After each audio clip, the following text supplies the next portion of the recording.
Muitos de nós que apostamos ficamos completamente maravilhados com a possibilidade de podermos trocar os nossos empregos e um bocadinho mudar as nossas vidas para fazer aquilo que gostamos.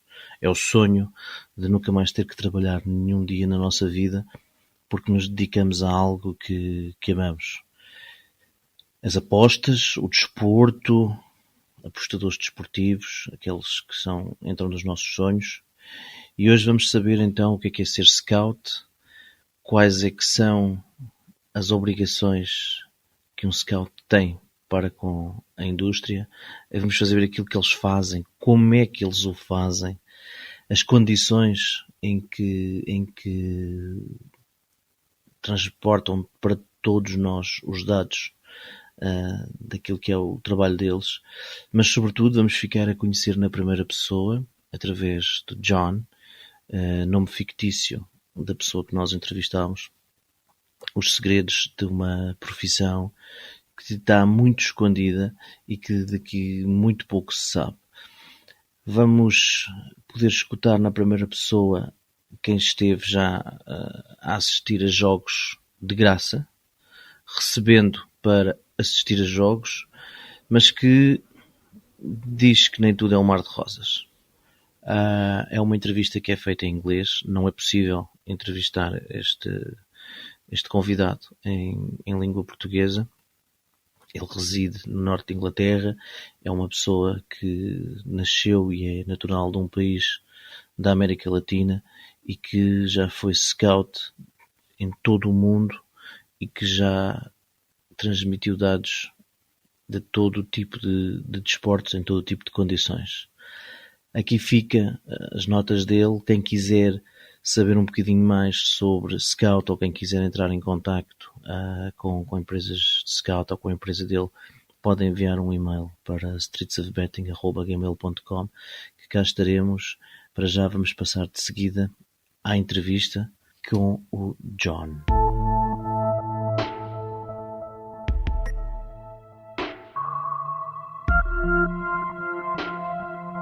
Streets of Betting é um podcast patrocinado pela Beta Pro, uma plataforma profissional para apostadores profissionais.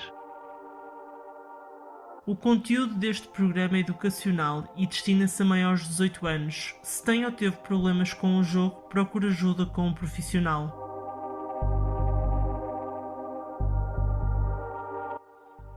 Boa noite a todos, bem-vindos ao primeiro episódio do Streets of Betting.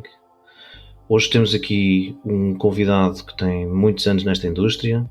Ele não é português, vive em Inglaterra, trabalhou muitos anos em empresas de scouting, sabe muito de scouting, e hoje vamos ficar a perceber o que é um scout, o que é que faz e como é que o scout interage na nossa vida.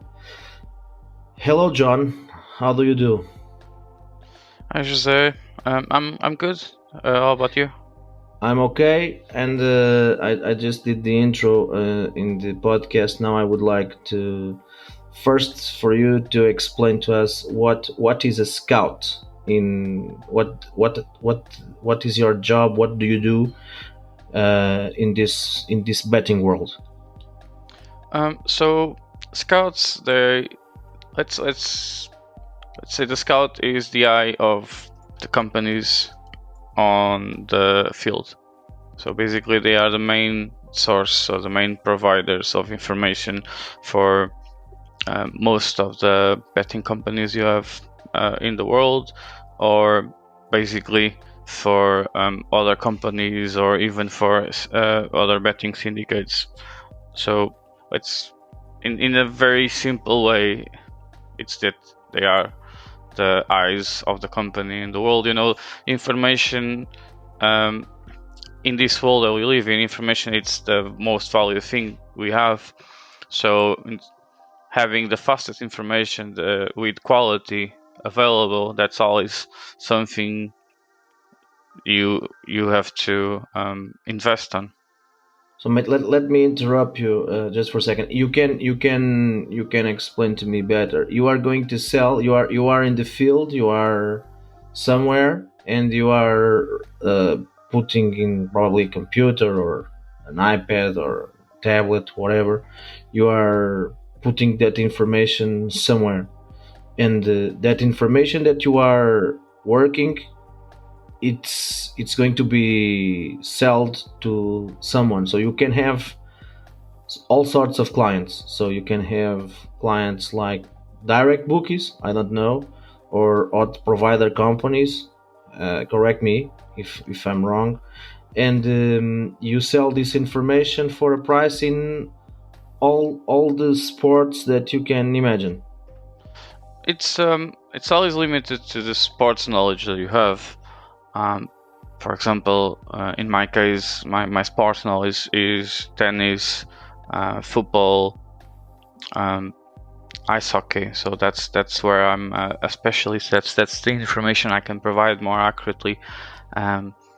Like you said, the information that we sell, you see it everywhere. You see it in live scores. If you go to a flash score, if you go to SofaScore or any other type of provider that you have information today, the information comes from a scout. Like even more detailed statistics, like expected goals, those statistics they come from the scouts reporting skills. So what we report during the game basically generates through an algorithm generates an expected goal. Then it really depends from company to company as well, but most companies they are third-party providers, and then they sell the information to all sorts of clients, but mostly the main clients are always the betting companies of the world. I don't need to say which ones are the most famous, but any company in the world, they have a third-party provider that has a network of people around the world that cover games. You need to imagine that in order for you to have games 24/7, 365 days a year, you need to have someone in each corner of the world that can regularly provide games during the day, or during the week, during the month, during the year. That's a scout. That's what a scout mainly does. Okay, so let me start you with some basics, very basic questions, and then probably if it flows other way, we can chat for something more complex. But simple basic questions. I can give you an example.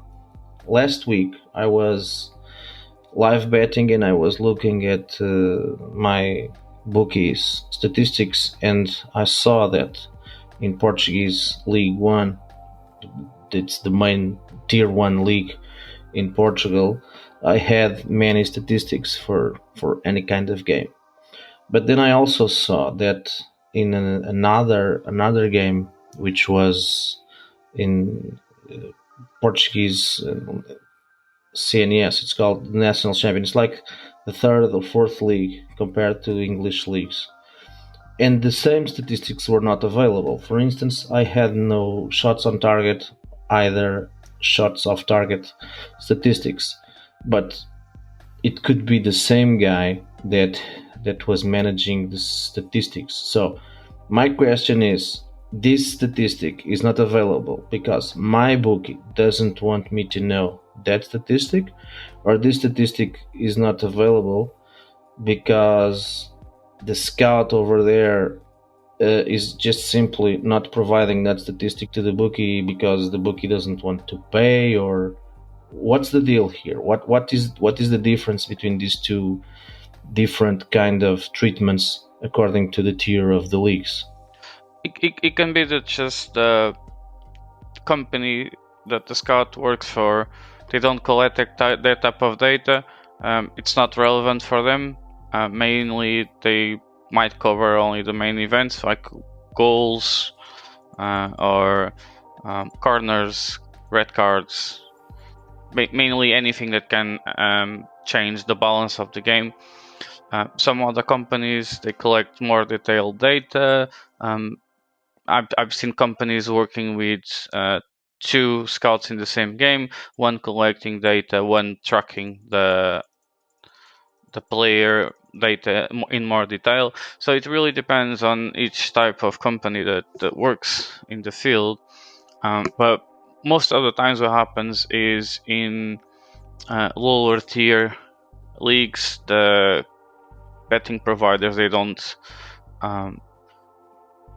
provide that data to their clients, because it's an advantage that doesn't give them anything. You understand? It's just it's another. You're giving your clients the same data that you have to evaluate the game, so that's not something that you should do unless it's a tier, like one of the top tiers leagues on the world, because that data is available for everyone. Like if you compare Premier League, for example, the Premier League, they have so much data, you have so many information, expected goals everywhere, you have shots on target, shots off target, you have everything. It's why not provide that information? But if you compare for the National League in England, for example, why would you give that information away?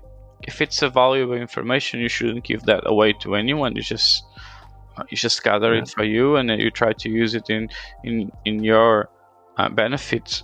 And mostly that's the reason why it happens. But scouts, they collect the data the same way. If I work for a company, I will collect the data that way. I will use the tools that I have available, and I'll track the data, that basically what I see during the game. So where is the ball, who has the ball, if we have any main events like a goal, for example, that's always the main one, because it changes the outcome of the game. And we don't control, or most scouts don't control, if the markets get closed, but the events that we send, they trigger the markets to be closed. For example, why don't you bet on a goal before the scout sends a goal? Most of the time it's because once the scout sends a certain event, the algorithms in the betting houses, they simply close automatically the bets, even if it's not a goal. Sometimes it's just because that code closes the market automatically. Do you understand? Yes. So I understand now. It's more clear to me now why do betting syndicates have their own statistics and they work with their own metrics. I actually saw a David Sumter podcast program. He has his in his own channel, and he was looking into, I think it was English Premier League data, and it was great because they have field dynamics all over, and they know which parts of the field the player is. They have heat maps about that. So I was kind of impressed of the level of the data that is collected. Of course, I know that American sports normally they have much more player-based data, so they can do models based on players, and this kind of data is now arriving to Europe, I think. But let me do to you just another simple question. Imagine that there is a guy somewhere in Portugal, Spain, I don't know, whatever, and he wants to become a scout. Meaning, okay, I like sports, I like to see soccer or basketball or whatever, and I would like to apply to a job in such a company. What do you advise to this kind of guy? What is the first step? Where can he find scouting companies? Where can he start to build his own career in this kind of industry?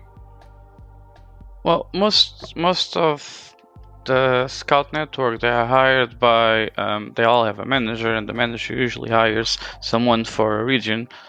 Let's say, for example, in my case, I live in the north of England, and someone would approach me and ask me if I was interested in scouting games in a certain region.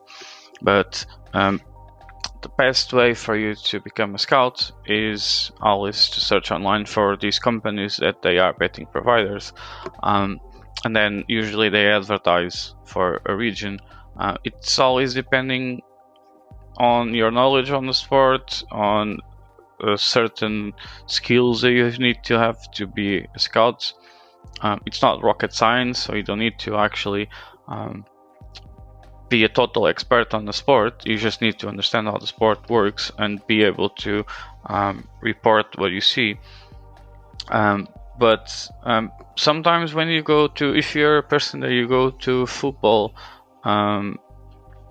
pitches, and often when you see someone with a laptop, for example, just ask him if he's collecting data and what company he works for, and if he can help you become a scout. That's how I started. There was a guy that sat near me all the time, and I always thought, oh, what's this guy doing? I was just, let's ask him. And one day he said, I'm here to collect data for a company, and then next time he sat near me again, and then we kept talking. And one day I started to help him. Like, I was watching the game with him, and he wasn't sure about certain things, and I said, okay, mate, you just missed the yellow card for this guy, or the player number 17 scored a goal, and it was a header, etc. So, and then he passed me the contact of his manager, and I started to work for the company.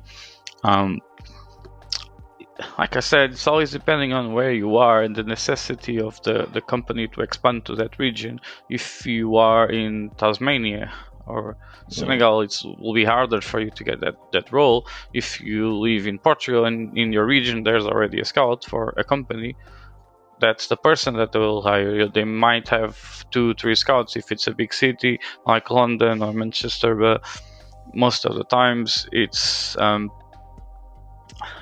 necessity and opportunity. But online, Facebook for sure, searching the companies, don't search in the betting companies, search for the companies that provide the data for those companies. And then it's just another thing is your English needs to be good, because all these companies, they mostly work in English. So if you don't have a good English and you're not able to communicate, it'll be very difficult for you to get this job. Yeah. So now we are going to speak about, to change a little bit about the subject, the scouts. The scouts, as you told before, they are mandatory for us to have live betting. And about the data, so you can sell the data. You sell the data to the highest bidder, or you sell the data to the companies that are willing to buy your data, online data, and probably this data that you are going to sell, you are going to sell it to a provider of the odds. And then is there any, in the odds making process, you don't have nothing to do with that, meaning you just collect the data, put that data in a file, and sell it to whom pays you what you think it's necessary to that package deal. What you usually do is you sell a game. For example, I say I'll go to this game, and I'm able to cover this game live, and I will provide the data as fast as possible. When I say as fast as possible, we're saying within 3 seconds, 4 seconds, 5 seconds of the event actually happened on the game. So that's how fast this data travels from the pitch to a betting company. And then we don't deal with odds, we don't adjust odds, we don't do anything, we don't close markets. That's the betting side. So that's what they do on their side. But like I said before, some events that we send, they trigger trigger alerts, and then the alerts will if you're sending commands and if you're sending events during the game, and all you're doing is you always in possession of the home team, and they keep shooting. It's always every 2-3 minutes you have a corner for that team. Of course, the odds will adjust in favor of that team because that's what you're telling them. You're telling them, like, this is a massacre. This team is just overwhelming, better than the other one. Doesn't matter what odds they put on their house. What you see, it's what you're telling them that's happening, and they need to adjust. It, especially in lower divisions, that they have to use algorithms to adjust their odds. Basically, what the scout provides helps them correct those events. And then it's history and historic events. If I collect data from that company for a game in that team for 1, 2, 3 years, you have 3 years data for a team that no one can find. Let's say Turkish third division, or for example Algeria, or any other country in the world. Like, we're talking about lower leagues, not talking about the main leagues in Europe, because everyone can get data for those companies. There's those teams. You know who's the best scorer of Manchester United. You're pretty sure you know if they're gonna play, if they're not gonna play. But if you go to a lower division, or for example in ice hockey, the best player on the team, I can flag it and I can say this guy just got injured. Just this will change the data that they offer their clients, and that's information that no one has, that we provide because we are there. We know the teams, we know the players, and I can say this guy is not playing anymore. Also, please do whatever you have to do on your side, but this is the information I'm giving you, so you do whatever you want to do with the information that we provide. Okay, so let me check. Something you said there that interests me, actually. So we are now starting to try to swim in deeper waters. I have a game, for instance. Let's call it the opening line of that game. It's like draw no bet line or agent handicap plus 0, and we have odds on. We are at evens, so even money for either team to win. If one team is better than the other team, probably you will give some information to the bookie that will allow him to better judge and change that price during live betting, and the price shifts a little bit. Like, for instance, let's imagine home team is playing better, they are almost scoring, they are attacking more, they have more shots on target, or they have more corners or whatever, so the odds drift a little bit. So what you told me is that this information that you are giving, there are some bots or some levelers that automatically can change the prices, or all this information is sent to the trading teams, and then the trader will decide what are the prices that are going to be made. Still, if I am not wrong, in many cases, this is what we can see. If a game starts with one team, like home team advantage, so they have like they are, I don't know, 2-4 the odds, and then the guys are playing even, the game is evenly scored, so it's a game in midfield, not many chances, whatever. As the time goes by, the bookies will maintain more or less the same level in the odds, meaning home team will always be favorite until one of the teams can actually score. So when this happens, it is correct for me to say, in cases of imperfect information, that the information that is going to be sent by the scout to the provider of the odds is not important enough for the prices to shift, or they have options, even if the game is unbalanced, to maintain those level of odds?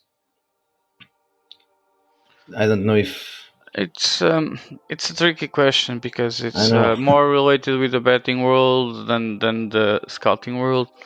What I would say is that no company in the world can have a specialist for every league in every country. They wouldn't have a trader for every country or in every league because it's not something. It's not feasible. It's not possible. Yes. Most of the times they rely on data, and data being provided by companies like the one I used to work to. And then they just believe that people will continue to bet, and that's their biggest advantage, is that it's the turnover, that the same person keeps betting. They don't mind that they win, because they might win sometimes because he thinks he has some sort of advantage of a betting company, but most of the times they don't, because they are not specialists in 5 different leagues in the world, and they cannot understand and like the lineups of 10-20 teams per division. So basically they just work on the turnover, and they expect that the person will at some point lose money and lose again and keep losing. It's more or less, everyone talks about martingale as a good system to use if you're a bettor. No, martingale is a system for betting companies. They use this martingale system in terms of psychology, because the person keeps going and going and going until he actually breaks the system. They don't mind paying you once, twice, 3 times.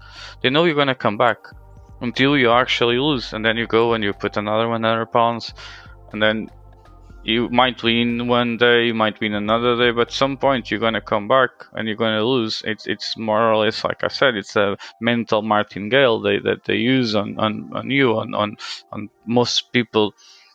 And it's that turnover that they want. Basically, in terms of what the information we provide does to their system, it depends on how many people they have available, how important the division is. I can tell you for sure, for example, that the most lucrative day for a betting house is a Monday. It's where they make most of their money, because it's when people that lose during the weekend, they'll have to go and bet on anything, and you can just provide them almost any game in the world and they'll buy it, because what they want is people to be able to bet. We go back to what I was saying, and they want turnover. They want people to go and do things. Why do you think most of these big houses in the world, they want you to have 5 different leagues running at the same time and not only one? Or Algeria 2nd division, or National League in England and 3rd division in France, and not what so on. It's to deviate your attention from where you might be good to something that you're not as good. And you're not going to be able to fight an algorithm. You're not going to be able to fight a computer or several computers and a live scout and the data, that historical data that they have. It's almost impossible. You need to have local knowledge, or otherwise it's just random. You're just believing that you are lucky, and today I'm feeling lucky and I'm gonna win.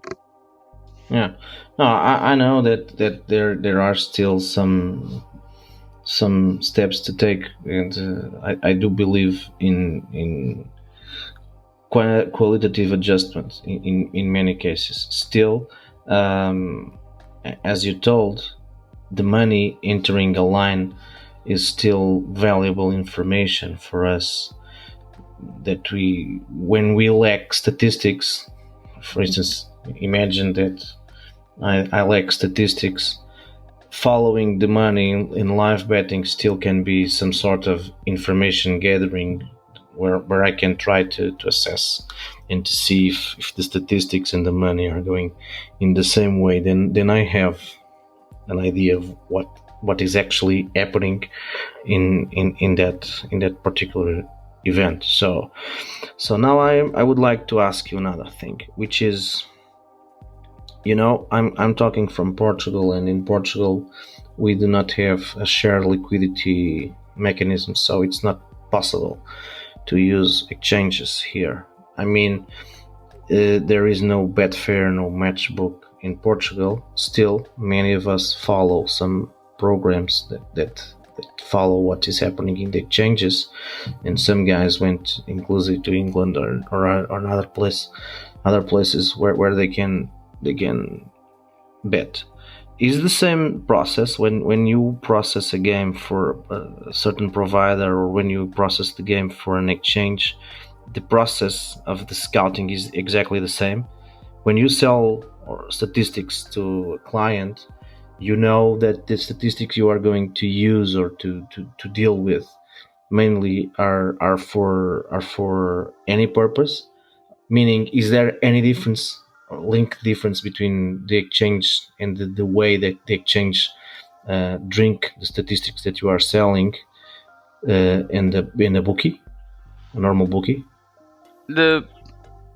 What I understand from what happens is each client integrates the information the way they want to. What you're tracking key events. You're tracking certain things during the game, and that's what you do. And then depending on who buys the information, they integrate it on their software the way they want to do it. For example, European bookmakers, they are less demanding than Asian ones. If the ball is in a certain part of the field, Asian bookmakers, they don't accept any more bets, or they will extend the when you place a bet, the delay time that you have the bet to be accepted. European bookmakers, they don't. They accept anything almost until the last second, until the goal is on the like being scored, or a red card is being shown. It really depends on the integration that they do with the information. What you're selling as a scout is information. You're telling them things that they cannot know if you're not there. If you, most of the times, if a game is cancelled, it's because the scout was sick, for example, or he was not able to get into the venue by different situations.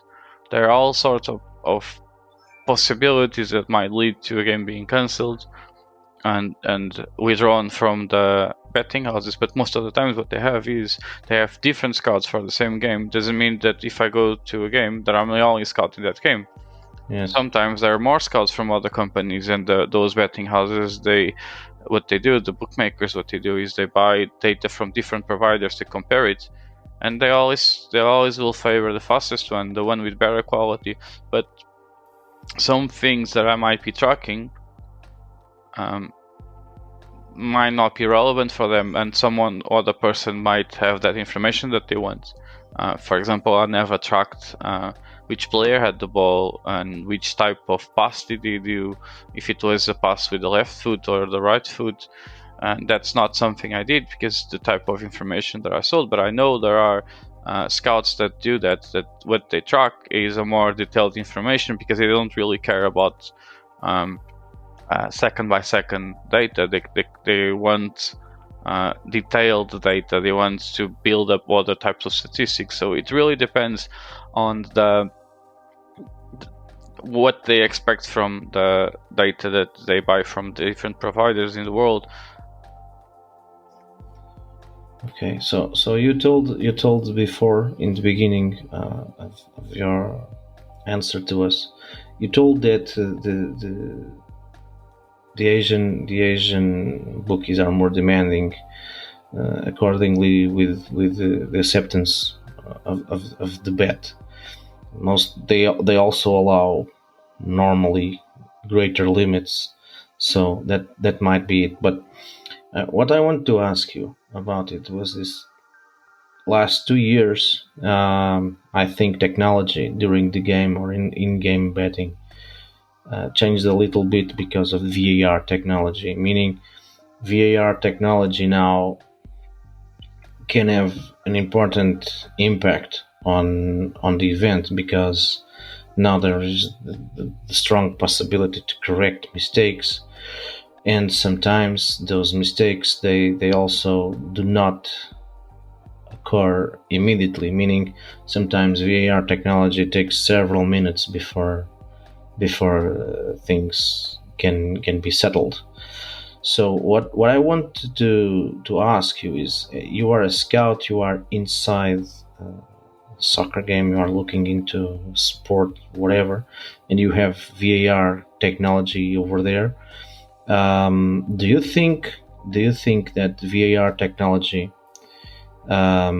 especially in the exchanges, because the exchanges you are not actually buying or selling between a client and a bookie, but you are in a market that is like peer-to-peer, you are buying and selling between same guys. Do you think VAR will eventually corrupt and drift many players from the exchanges in the next few years? What is your idea on that technology? The video assistant referee, it's only used in most of the main leagues in the world. So we're talking about a small percentage of games that bookmakers cover. I think at the moment the experience for the customers, or the experiences for the whoever uses an exchange or a normal like normal bookmaker, let's call it like that. The experience today is a lot better because they learned, and all the other companies learned how to react to the video assistant referee. I remember in the beginning that it was completely chaos because no one knew how to react. The system was not prepared. Like even the other colleagues that I saw from all the other companies, they were not prepared because no one knew exactly what was going to happen. We saw situations of in Germany, for example, that the game was already over. The scout already closed the game. Most of the bets they were already paid because all of the everything happened in a way that indicated that a certain team won, and the referee decided to come back from the locker room and just after rechecking the video assistant referee, decided to shoot a penalty for the other team, and that changes everything.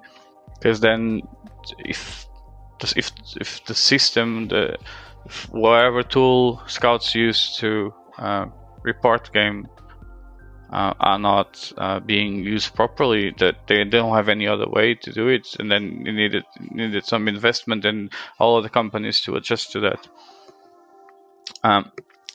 I honestly think the experience is better.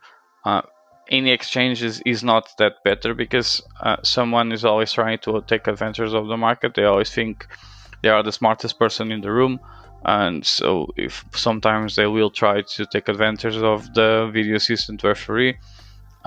What I know is that most of the betting houses, they can track down where they can pinpoint when the event started, and they know, let's say for example, if you have a situation that might lead to being reviewed by the video assistant referee on the 35th minute of the game, even if the play continues, they know it's minute 35 because the scout tells them it's minute 35, and everything between minute 35 and the outcome of the referee decision is they just don't accept any bets, or if the bets were accepted, they will just void them. And sometimes it's a really bad experience for the person that's doing that, because you're trying to take advantage of something you shouldn't, and then it just backfires. some people might lose lots of money because of that, because then the betting houses adjusts and voids the bets that they want to. So it's not something I advise anyone to do, if especially in this world that once you sign up for a betting house, once you sign for a bookmaker, they are the owners of your account. They can do whatever they want to do with your account. They'll only pay you if you want to pay you. So actually, you're starting to see that this is a very unfair and uneven game, because they can do what they actually can do everything, because simply there is no regulation in most of the bookies, are unregulated markets, or they are in Curacao or whatever. So if you think about it, I know it's a little off topic, but if you think about it, they are the casinos of our generation. They are these bookmakers that we have today, the biggest ones in the world. They are casinos, and they operate as any other casino in Las Vegas or Atlantic City did back in the 20s. It's the same, but with an advantage. They have something that no one had in the 20s. They have algorithms, they have mathematicians working for them, they have specialists, they have computers, they have companies that provide data, they have people that provide post game information. There's so many things that people don't see. People just see, oh, there's a game available, I'm gonna put a bet on this game, and then once you start to do it often, they know your profile, they know which games to put in front of you. If you bet on certain games, if your tendency is to bet on games with goals, they'll put you games that you think they are more probable to have goals. For example, Sweden, Australia, USA, because you look at those games and your brain goes like, oh, okay, this is a game that has a lot of goals. But it might not. It might be the most boring game in the world, and they tell you the odds are like even if the game starts and you have 90 minutes, they will give you lines at 5, 6, 7 goals, because that's what they think the game might have. And then it's the most boring game in the world, and the scout there knows it. The scout is telling them, please be advised that this game is really, really boring, nothing is happening, there's no shots, there's nothing. And they still tell you, the bookmakers will still tell you that game is really interesting. And if you see the way they show you the information on their websites, you just see the ball going from one corner to the other one really fast, and sometimes it's not even like that. The ball didn't even left the midfield, it's just changing from one team to the other team, and you think it's you have an attack after attack, and it's not the same. It's not what reflects the reality of the game. You are reminding me something that, like, I think last year I was looking into a pressure graphic. And I was actually in the game. So I was in the game. The game was boring. And the pressure graphic showed enormous pressure from one of the sides, and I thought, shit, this is not possible. These guys are actually even in the game, so there is a little bit more possession and whatever. And the pressure graphic showed that there was like lots of more control and more danger from one of the sides. I would like to ask you 2 questions. They are not related, still they could be. And it's something that probably will be in the mind of many of guys that are going to listen to us. You guys can bet. You are not probably allowed to bet while you are doing your job, but you are probably, most of you will be able to bet your own. Am I correct? No, we don't have any sort of connection with betting whatsoever. We're not allowed to while we exercise. You don't bet? You cannot bet? They don't allow you, the guys who are scouts, to bet? It depends on the company policies, but most companies, they don't allow you to have anything related with betting whatsoever. If when you're going to be interviewed for these companies, if you all you talk is about odds and betting and things like that, most of the times they reject you right away, because there might be a tendency for people that bet to try to fool the system, so they can cause serious issues. What you need to understand, scouts are the eyes of the company in the field. You don't want to have dodgy scouts. You want to have reliable scouts. What would stop a scout that is a big better for delaying a goal, for example, or delaying a red card? Do you understand? Yes, perfectly. It's a term. It's basically you need to be. You need to have a certain integrity profile to be able to join. That's a great answer. Actually, that's very important information. Now, the second question. You told before that you normally track soccer, hockey, and tennis, I believe. I personally do not bet tennis except if we are talking major events, and still sometimes I do not do it. I do it only more recreationally, actually, just to shoot a coin over there and see what happens, just to follow the game. Individual sporting events are normally, in the last few years, many controversies, because many not so cool things have happened, and some fraud, some players losing games on purpose and whatever. If you are scouting a game with the experience and the hours that you have in your profession, especially tennis, and I'm talking tennis now, you are looking in a tennis event, you are not in a major tournament, you are like an ETF or whatever, is it correct for us to say that you can understand if that game is not following a trendy line, or for instance, you are watching a game and you are covering the game statistically, and you actually see that that game has some problems. Do you, as a scout, do the due diligence to stop the game and to stop collecting data and to tell your office somehow, look guys, there's something fishy over here? Or that's not up to you, you just keep on doing your job, and then the bookies to do their own with their own alarm systems? Most companies, they have ways for that to be flagged. For example, in tennis, if you see the guy, sometimes you see that they lose interest in the game. The player being a player, or the player just even in double sometimes, but basically, if you see that they lost interest in the game and they're just smashing the ball against the net all the time, and then you can see that they don't care about the game.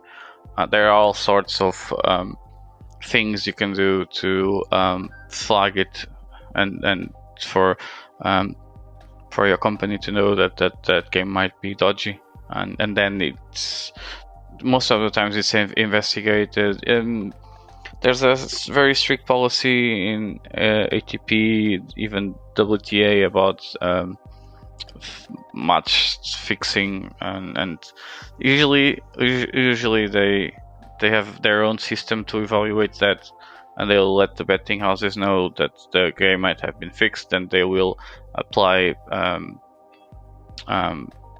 to the most of the times to the player the sanctions, so that doesn't happen again. But the job is to report what you see, and that's part that what you see that that person lost interest and he doesn't care about the game anymore. Even if he gets injured, sometimes it's just report that the guy is injured, and then. But tennis is different because for tennis usually there's always someone on the betting side available to. A trader that's specialized in the sport, so it's quite different. Football, it's completely different environment, but I don't know if that answers your question.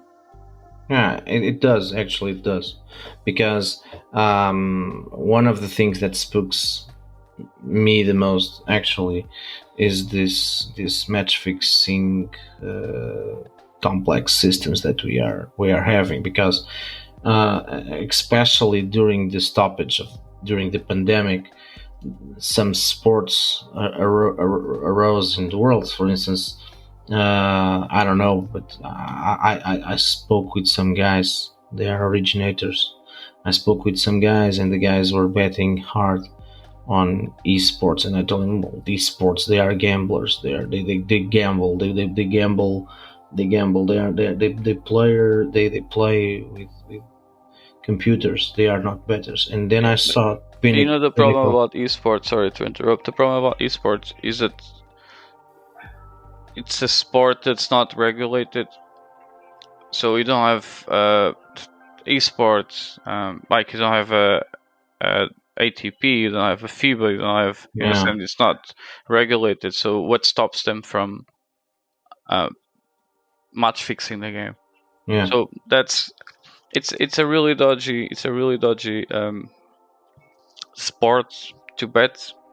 Doesn't mean that it's not good to bet on. It doesn't have I don't know, it doesn't have a positive outcome out of it.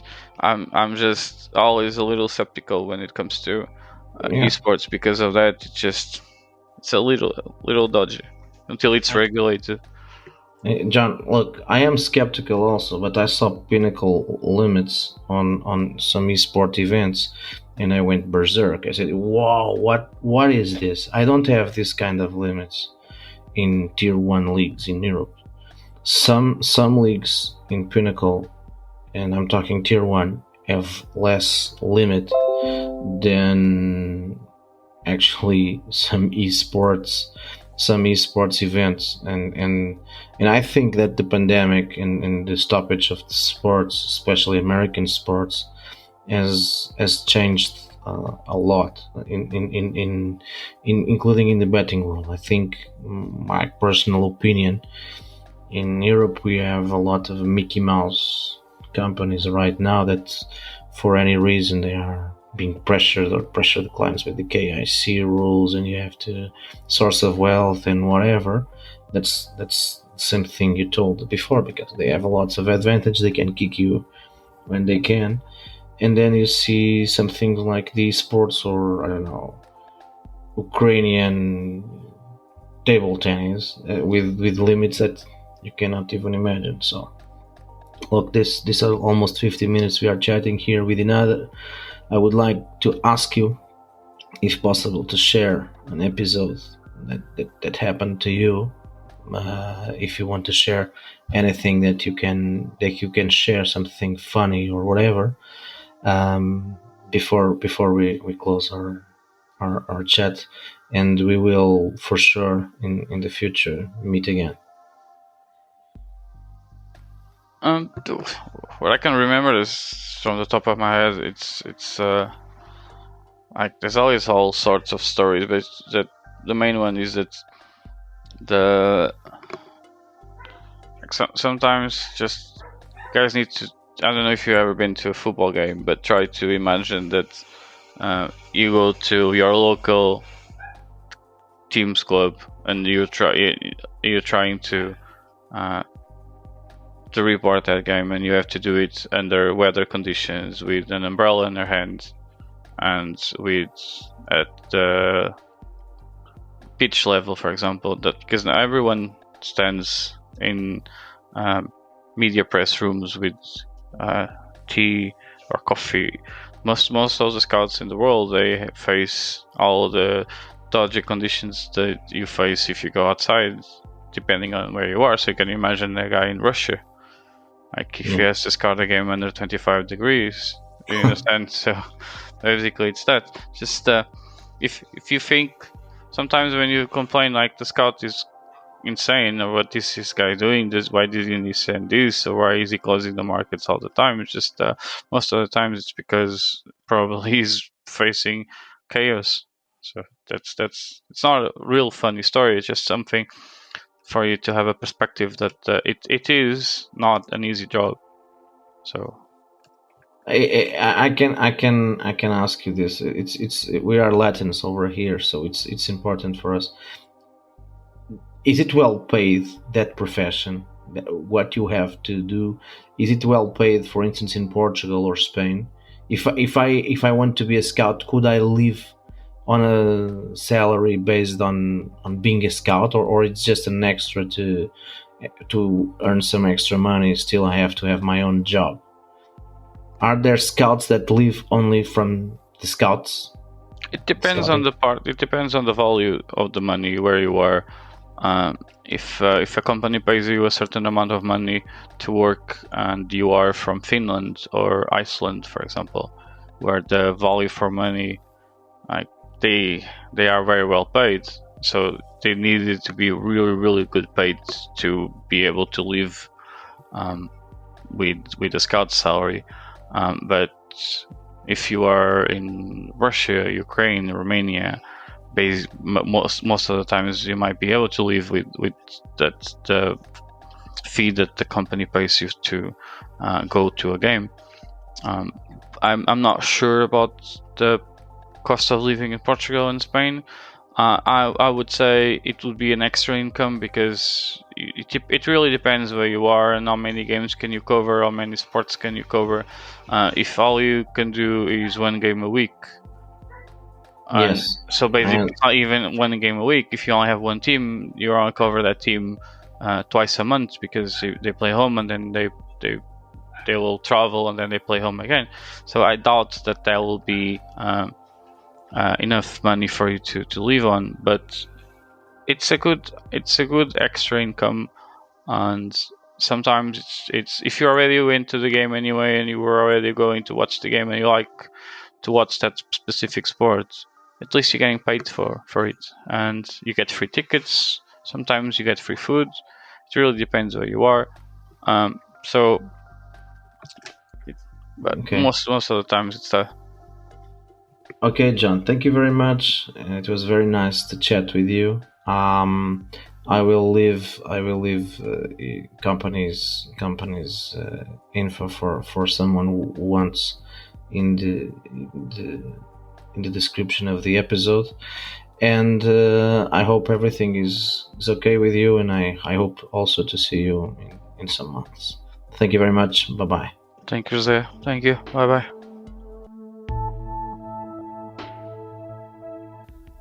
Apenas deixar aqui uma nota final, um pequeno resumo daquilo que foi conversado com o John. Quem não entendeu ou quem tem mais dificuldade no inglês pode não ter percebido alguns pormenores, mas basicamente, e assim que em 2 minutos de resumo final, o John fez scouting no mundo inteiro para várias modalidades, para várias empresas. Ele no fundo é scout profissional, não tem outro emprego.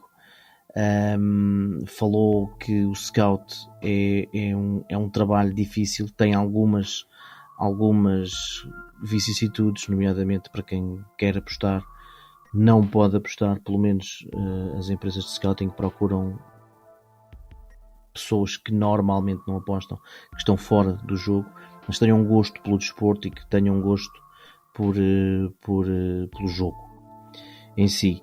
Jogo jogado desportivamente falando, não em termos de apostas. O John explicou-nos muitas das vezes que as ligas são diferentes e que muitas das vezes a informação não está disponível porque as casas de apostas não querem, preferem ficar com um determinado tipo de estatísticas para eles, em detrimento de as disponibilizarem a nós apostadores. Vamos falar de uma liga menor, uma terceira divisão portuguesa, um CNS em Portugal. Há estatística que não aparece porque ela dava-nos jeito a nós até para conhecermos, para em termos de predicabilidade futura, podermos aplicar essa estatística.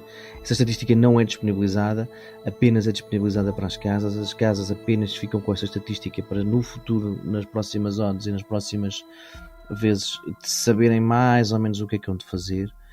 Ficámos a perceber que não são os scouts que suspendem os jogos, são determinados algoritmos que as casas de apostas têm que suspendem os jogos. Determinado critério interno faz com que o jogo seja suspenso. Ficámos a perceber que as casas asiáticas são mais sensíveis a essas mesmas suspensões do que propriamente as casas europeias. E no fundo, aquilo que nós ficamos aqui foi com a percepção de que existe aqui uma profissão que alguns de vocês podem querer experimentar, alguns de vocês podem querer ganhar um dinheiro extra, ver uns jogos e poderem perceber também deste lado o que é que existe, como é que funciona para aprenderem e no fundo poderem ter um trabalho ligado à indústria. E queríamos deixar e começar esta caminhada aqui pelos Streets of Betting exatamente por aquela que nós achamos que é a primeira peça, que é a peça de quem está a ver o jogo, nos está a fornecer dados para depois nós trabalharmos. E no fundo espero por vocês no próximo episódio. Foi um gosto. Quaisquer dúvidas que tenham, quaisquer perguntas que queiram fazer relativamente a esta atividade, a esta pessoa que esteve aqui connosco durante esta hora, por favor, disponham, enviem um e-mail, comentem, passem o podcast a amigos vossos e troquem impressões entre vocês. E um grande abraço, muito obrigado, foi um prazer estar aqui com vocês.